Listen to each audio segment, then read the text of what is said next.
Hey, listeners, here at Honeybee Obscura podcast, it's Jim back for a weekly discussion of something pertaining pretty much to plain talk beekeeping. I'm doing a dangerous thing this week. I'm just talking to you. I got some notes, I got some thoughts. What I don't have is a lot of organized ideas because there really is no answer to my interest today in talking to you about plastics and beekeeping. Not exactly a hot topic because so much of beekeeping equipment and devices are now made from plastic. And I don't want to live in the past so much, but I want to tell you that I knew beekeeping when there was almost nothing plastic in it. So I've seen the transition. I want to spend my time today talking to you about that transition, and not that I have any deep thoughts on it, but just my perceptions of where we were and where we are. Welcome to Honeybee Obscura, brought to you by Growing Planet Media, the producers of the Beekeeping Today podcast. Join Jim 2, your guide through the complexities, the beauty, the fun, and the challenges of managing honeybees. Jim hosts fun and interesting guests who take a deep dive into the intricate world of honeybees. Whether you're a seasoned beekeeper or just getting started, get ready for some plain talk that'll delve into all things honeybees. Listeners, I got an email note last week. I need to respond to it. It's just one of those things that I have not gotten to. And the writer said that in my articles, I referred to my age quite often. He's right. I do. Because actually, I'm 77 in July. He was 81. I guess I talk about my age because your age directly determines the type of beekeeping and beekeeper you will be at the hobby and sideline level. Commercial world's totally different. So my age comes up now because when I began beekeeping in 1971, 72, don't really remember now, there was nothing plastic. There was nothing plastic at all. I mean, I realized looking back on it that I began to keep bees just at the birth of the plasticization, is that a word? Of the bee industry, of bee equipment, of the bee catalogs. And the first thing that happened, one of the first things that happened was the Walter T. Kelly Company manufactured an entire line of dense, heavy plastic equipment. Everything, except for the frames. Frames were always tough. During my idea of the transition, there were all kinds of plastic frames that came and went, and the reason is always the same. The bees just did not like that plastic equipment, but that's been rectified now, and the bees seem to be, without any science to back it up, about as tolerant now of plastic, as long as it's wax coated, as they are of just any other kind of foundational material. As I say that, I choke for words because most foundation now has some plastic component.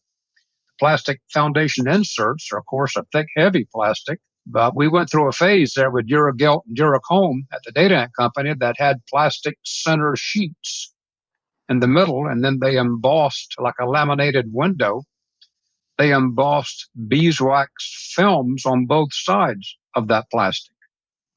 So it was plastic at its heart with that product. I don't think they manufacture that now. I should have checked the catalog before I started up, but be that as it may, plastic didn't just come storming into beekeeping and just take over everything, but it came in on multiple fronts. For instance, I mentioned the Kelly Company manufacturing a complete line of plastics minus the frames, and then I got off the subject on the frames. It was heavy, dense plastic. One of the interesting things about the heavy, dense plastic of that day, and something that's a little bit comparable today, the plastic frames that we so commonly use, that does seem to thwart wax moths. And I don't mind any way that I can thwarting wax moths.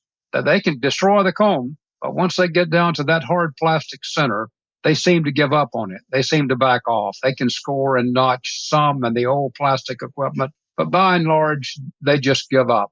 And you've left with then a frame that's destroyed. And most of you, many of you, some of you try to reclaim that frame, recoat it, and reuse it again. And that's something that Kim and I've talked about. I've talked about it, and I may talk about it again, because if you like to recover, reclaim, and reuse, there are ways to do it. But now I'm off the subject.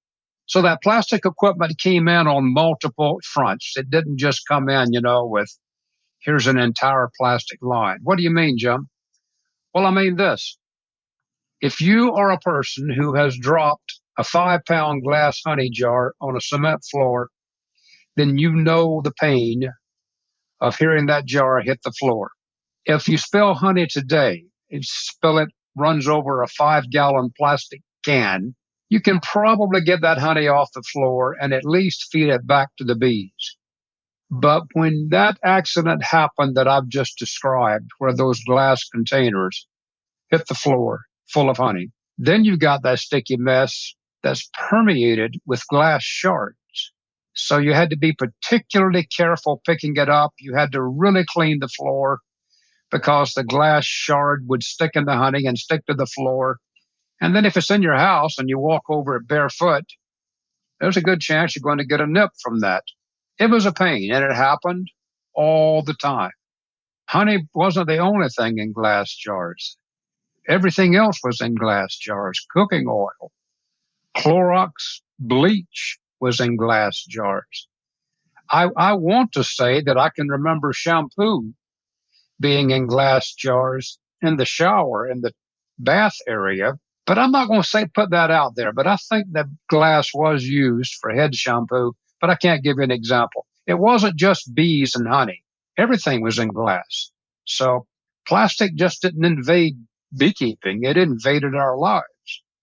Those metal tins, I have talked about them and talked about them and talked about them, but there were 60-pound square tins that must have been about 20 inches tall that would hold 5 gallons of honey. And it had a almost inconsequential handle soldered to the top.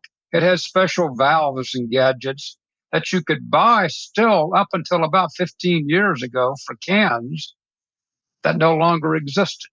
The advantage to these cans was that they really stacked tightly and neatly. When we use the round 5-gallon buckets that we're using now, you've always got that space in the middle. But they stacked better than the tins did. But those tins, listeners, if you just dozed off for a couple of months, boom, they were gone. So no one ever thought about, no one ever wrote about, that I know of, no one ever discussed the demise of something that was as common as a 60-pound honey tin, and how fast we all converted to plastic 5-gallon buckets. See, you couldn't get the top off those tins. You just had about a 3-inch opening. So once the honey was crystallized or granulated inside there, it was basically done. You could heat the tins and get it out as best you could, but then any honey you put back in was going to be reinvigorated with condensation nuclei and things to go back in there. So once we saw a better idea, I suppose, we wildly embraced it. So while I'm thinking about that, let's hear from someone who is in fact responsible for beekeeping supplies, both wooden and plastic.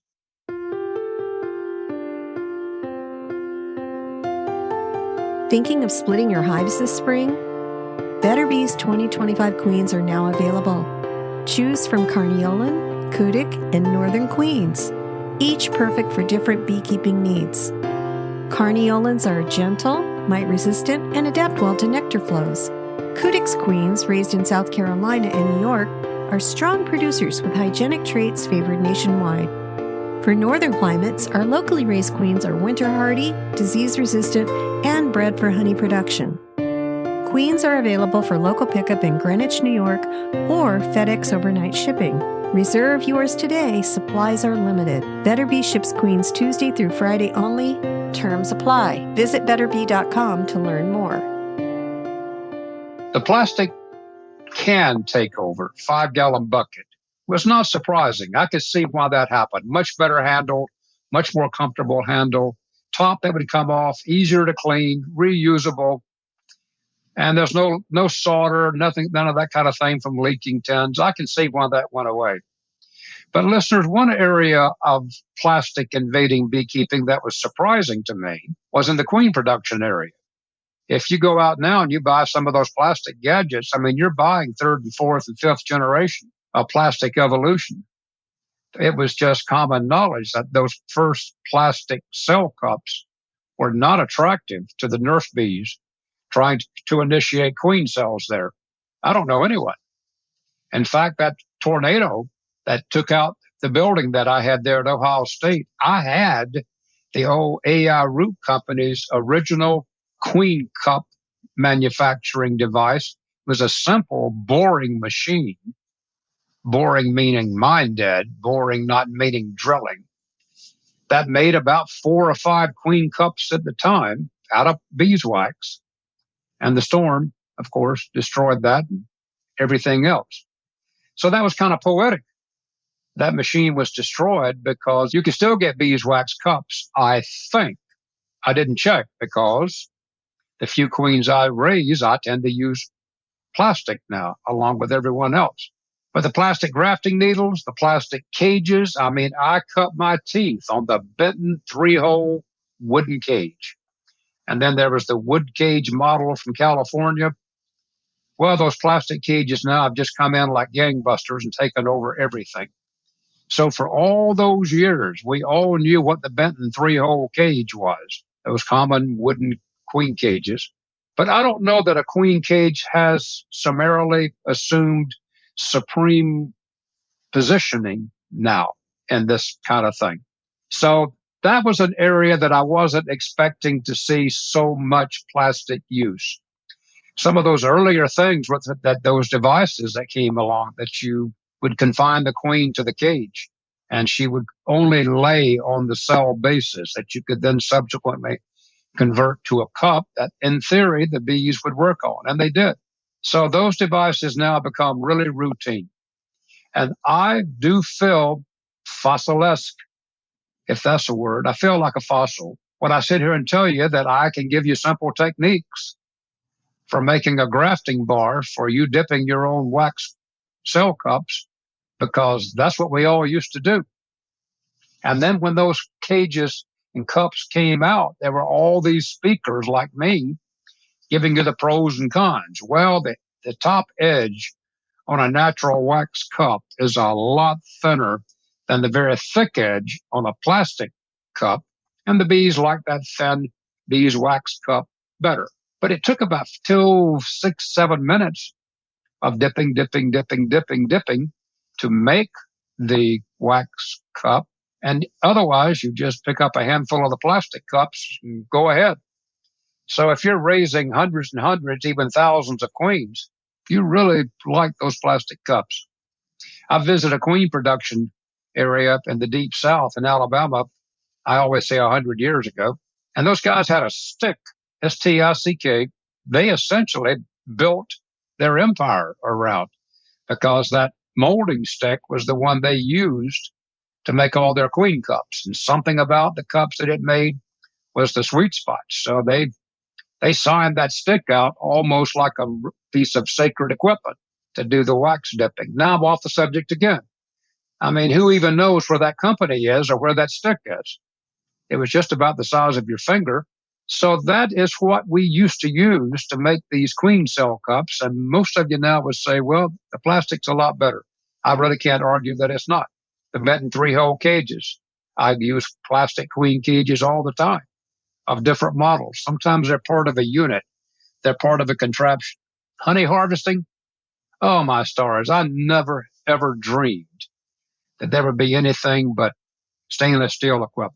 Again, in the dark ages, before we almost had electricity, when I was a young man, most of that old bee equipment you bought was galvanized. And we'd only recently figured out that if it had lead solder as a welding agent to put those devices together, that lead solder was not really good stuff to have around honey. So for the longest time, there was an epoxy product. If you wanted to buy one of those old extractors or old settling tanks, and you put this clear coat epoxy on to trap that lead solder, if that's what it was, in fact, and could safely use that device. And those old machines made in the 20s and 30s, I mean, if you had one right now, it would run just as good as it ever did. They were industrial age revolution type equipment. bone crushing heavy. Motor sat on the floor. These were big units. And to see all of that system made lightweight, easier to clean, profoundly easier to manufacture and maintain, to use more and more and more of that in plastic format. I've written about and talked about an extractor I used for years that belonged to someone else. I found out late in life, but it was a galvanized tank extractor that we had coated, made by the Wapakoneta Churn Company in Wapakoneta, Ohio. And that thing, wherever it is, it's still cranking out honey right now with a metal gear drive on it. Guy asked for it back after us using it for 25 years. We had to give it back. I didn't see plastic barrels coming and the lightweight plastic extracting equipment. And it's perfect because in the old days, when you had to buy something manufactured in a tin shop, it had to be more expensive because you almost had an artisan who was making this stuff. So while on one hand, it may be cheaper, lighter, and doesn't have the sense of forever and a day that that other equipment had, it really allows more people not to have to invest so much money in buying the equipment. In my youth, someone had an extractor. A club had a small extractor. Someone had it. 3 people would buy one together and keep it at one house. But those extractors were so demanding, so much a factor of cost. So you may not own it outright. You may share it with someone else.